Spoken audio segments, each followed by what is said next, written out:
for Burnaby South. The cost of groceries are up by average 10%. Bread is up 15.4%. Fresh fruits is up by 13.2%. You know what else is up?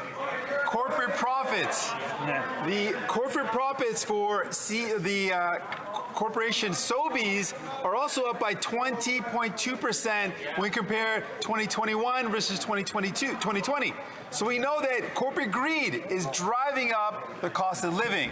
So what is this government going to do to tackle greedflation caused by corporate greed? Hear, hear, hear, hear. Honourable Deputy Prime Minister. Mr. Speaker, as Canadians know very well, our government is deeply committed to ensuring that everyone in Canada pays their fair share. We're permanently raising the corporate income tax by 1.5% on Canada's largest, most profitable banks and insurance companies. And we've introduced a recovery dividend of 15% on the excess profits of these institutions during the COVID pandemic.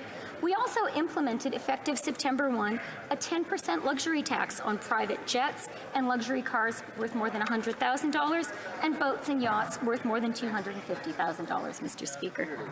Member for Burnaby South.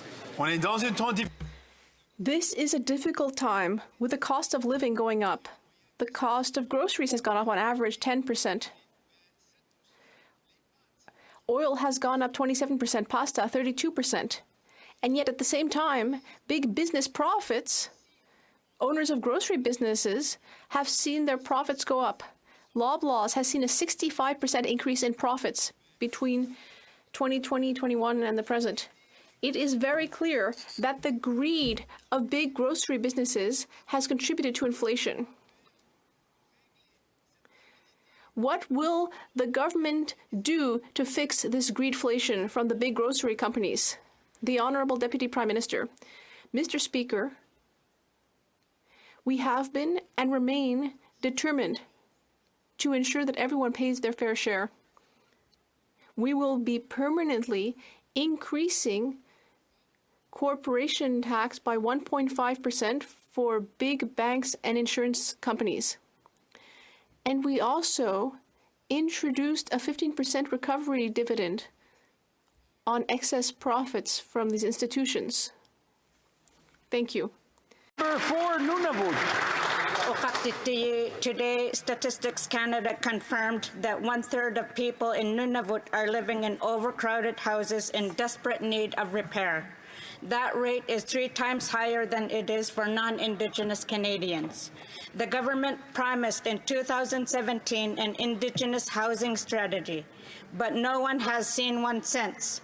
The Liberals are failing Indigenous peoples. Will the Liberals commit to putting in place a by Indigenous, for Indigenous national housing strategy before the next budget? The Honourable Minister for Northern Affairs. Thank you, Mr. Speaker, and I thank the member for that very important question. In all my travels in the North and the Arctic, both virtual and real, housing is the issue that comes up the most often. Our government, however, has been making historic investments in distinctions-based housing. Budget 2022, as an example, invested $4 billion in Indigenous housing, including $845 million alone in Inuit Nunagat. We realize there's a lot of work to do, and we are committed to getting that work done, but we are going in the right direction. The Honourable Member for Vancouver East. It's a disgrace that Indigenous peoples are 11 times more likely to use a shelter. 1 in 5 Canadians cannot find housing they could afford, and home ownership is out of reach for too many young people. The Liberals continue to allow corporate landlords to treat housing as a stock market and not a basic human right. The government should not be in the business of financing corporate landlords to rental evict people from their homes. When will the Liberals act to stop the financialization of housing, to keep rent affordable for families struggling to keep a roof over their heads? The Honourable Minister of Housing. Mr. Speaker, I want to thank the Honourable Member for the important question. But I also want to remind her that we've been very much focused on putting in place cutting-edge programs like the Canada Housing Benefit that is now in place in 10 provinces and 3 territories that is delivering direct rental supports right into the pockets of Canadian renters in vulnerable situations. On top of that, we've been building affordable rental units from coast to coast to coast. And I want to remind the honourable member, the Rapid Housing Initiative alone has delivered almost 41% of the units to Indigenous communities.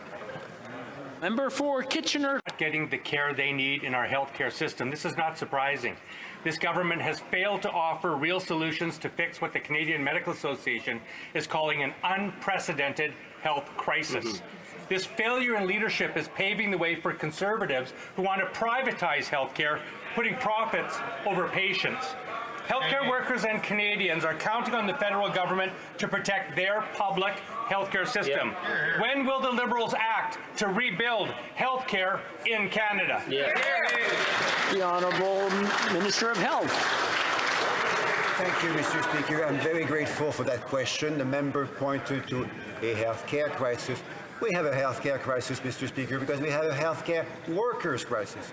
We need to support them through the very hard time that they're going through the investment that we've already announced and implemented, including a $2 billion investment that we're making just now to support a reduction in surgeries, a $1 billion investment additional to reduce the pressure on long-term care, healthcare workers and patients. We're going to continue that, Mr. Speaker, because we're there for patients and healthcare workers.